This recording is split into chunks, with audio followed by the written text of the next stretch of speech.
Pleasant afternoon to everyone. Ladies and gentlemen, honored guests, teachers, parents, and most especially my fellow graduates. Today is a very special day. It marks the end of one beautiful chapter in our lives. At the beginning of a brand new world. Masaya ako kailangan dumalong kasi after this, we will be going our separate ways. Next school year, iba-iba na ang magiging journey natin. But I hope we will never forget the memories we made together. Grade 6 wasn't always easy, but it was full of fun, lessons, and unforgettable moments. I hope you all enjoyed these past years as much as I did. Sana ay pagpatuloy ninyo ang pagtupad sa inyong mga pangarap. Keep being kind and never stop believing in yourselves. And remember, I will always be here as a friend. One day, magkikita ulit tayo, so let's not forget each other.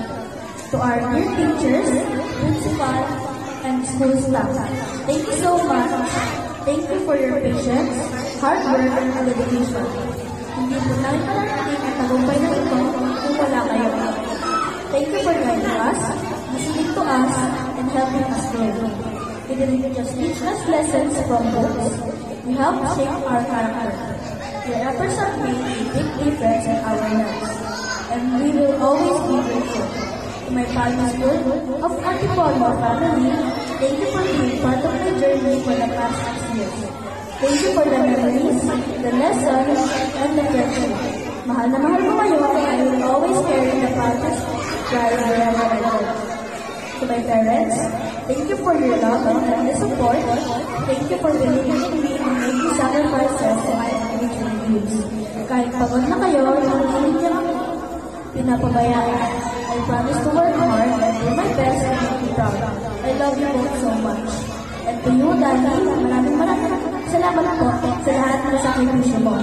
Thank you for working hard just to send me to school.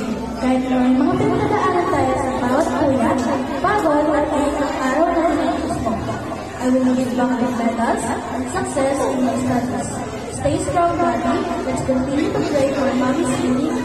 With God, nothing is impossible. And most of all, I want to thank God for being with me throughout the school. Thank you, Lord, for the strength, wisdom, and guidance.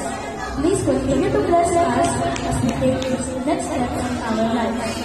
To my fellow graduates, congratulations. This is not the end. It's just the beginning. Let's continue to live, work hard, and be kind.